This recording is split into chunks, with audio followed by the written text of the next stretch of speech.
Hello दोस्तों। तो आइए आज के वीडियो में हम ये सीखेंगे कि कैसे किसी दिए गए कंडक्टर वायर का अगर लंबाई चेंज कर दिया जाता है तो उसका रेसिस्टेंस का मान किस प्रकार बदलता है। इसके लिए हम जनरल इक्वेशन डिराइव करेंगे, साथ ही साथ क्वेश्चन के थ्रू ये समझेंगे कि किस प्रकार हम इस प्रकार के क्वेश्चन को आसानी से सॉल्व कर सकते हैं फॉर कॉम्पिटिटिव पर्पस के लिए। तो यहाँ से आप देखेंगे जैसे कि यहाँ पर हमारे पास एक वायर है।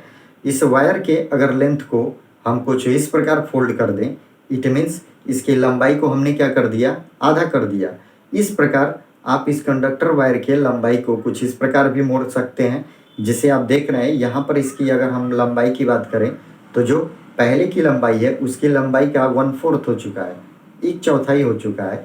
तो यहाँ पर हम इस प्रकार के क्वेश्चन को कैसे आसानी से बहुत कम समय में सॉल्व कर सकते हैं, इसके लिए जनरल इक्वेशन डिराइव करेंगे। तो इसके लिए यहाँ पर हम एक कंडक्टर वायर एज्यूम करते हैं, ठीक है। जैसे कि यहाँ पर हम एक कंडक्टर वायर ले लेते हैं। ये हमारा एक कंडक्टर वायर है, ठीक है, ये भी। और इसकी लंबाई हम मान लेते हैं, इसकी लंबाई है L, ओके। और इसका अपना एक रेसिस्टेंस है जिसको हम कह देते हैं क्या, R है। साथ ही साथ इसका जो क्रॉस सेक्शन एरिया है हम मान लेते हैं क्या है, A, ठीक है। अब यहाँ से देखेंगे प्रश्न के अनुसार हमारा प्रश्न क्या कहता है कि इसकी लंबाई को हमने क्या कर दिया, आधा कर दिया, ठीक है। इसकी लंबाई को हमने क्या कर दिया, आधा, अर्थात L dash is equal to L/2।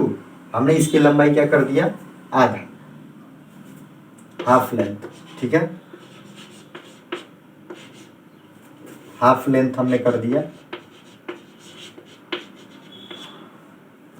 तो यहाँ से आप देखेंगे, अब यहाँ से जैसे इसकी लंबाई को अगर आधा किया जाए तो इसका क्रॉस सेक्शन एरिया क्या हो जाएगा, बदल जाएगा।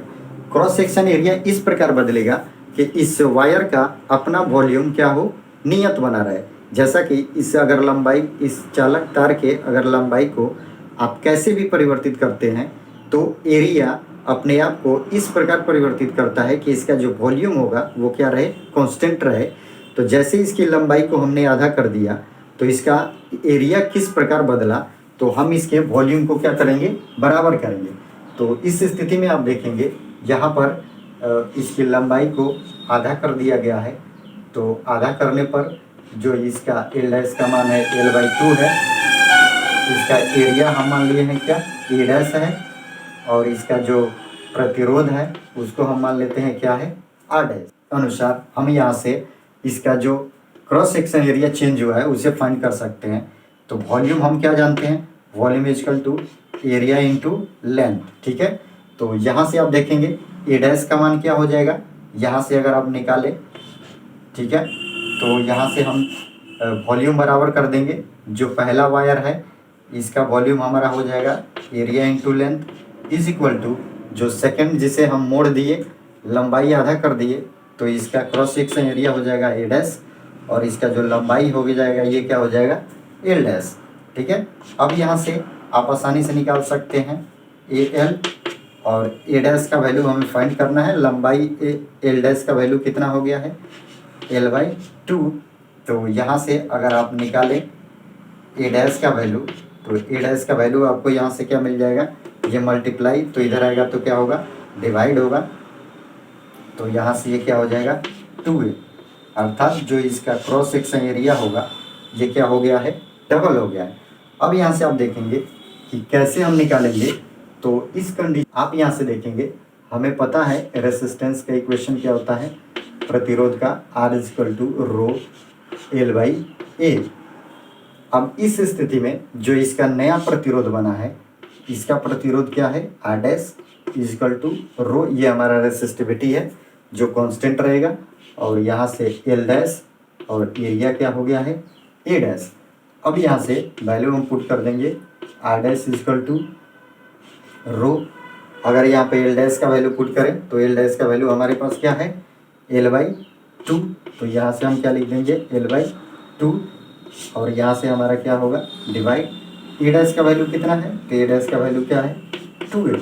अगर इसे आप हल करें तो हमें यहाँ से R डैश का वैल्यू क्या मिल जाएगा, ये हमें मिल जाएगा कुछ इस प्रकार 1/4, ठीक है। और यहाँ से क्या मिल जाएगा, रो एल बाई ए। अगर आप यहाँ से ध्यान दें तो इस इक्वेशन में रो एल बाई ए ये किसका वैल्यू है, ये आर का वैल्यू है। तो यहाँ से हम आर डैश इक्वल टू लिखेंगे आर बाई 4, अर्थात जैसे ही हम किसी कंडक्टर वायर के लंबाई को अगर आधा करते हैं तो जो इसका नया प्रतिरोध होगा वो पहले प्रतिरोध का 1/4 हो जाएगा।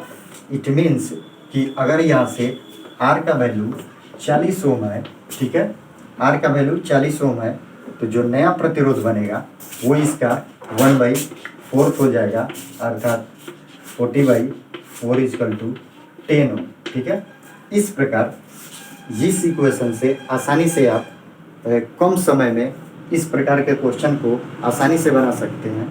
अगर यहाँ पर ये जो लंबाई आधा किया गया है, अगर यहाँ पर लंबाई 1/4 हो जाए तो आप यहाँ से एल डैश का वैल्यू क्या लेंगे, l/4, और यहाँ से आप निकालेंगे क्या, ए डैश का वैल्यू, और पुनः यहाँ से आप वॉल्यूम बराबर करके क्रॉस सेक्शन एरिया फाइंड करेंगे। साथ ही साथ यहाँ से आप आर और आर डैश का वैल्यू निकालेंगे और एक में वैल्यू पुट करके आपको यहाँ से जनरल इक्वेशन मिल जाएगा। तो फाइनली इस प्रकार के क्वेश्चन को आप आसानी से हल कर सकते हैं।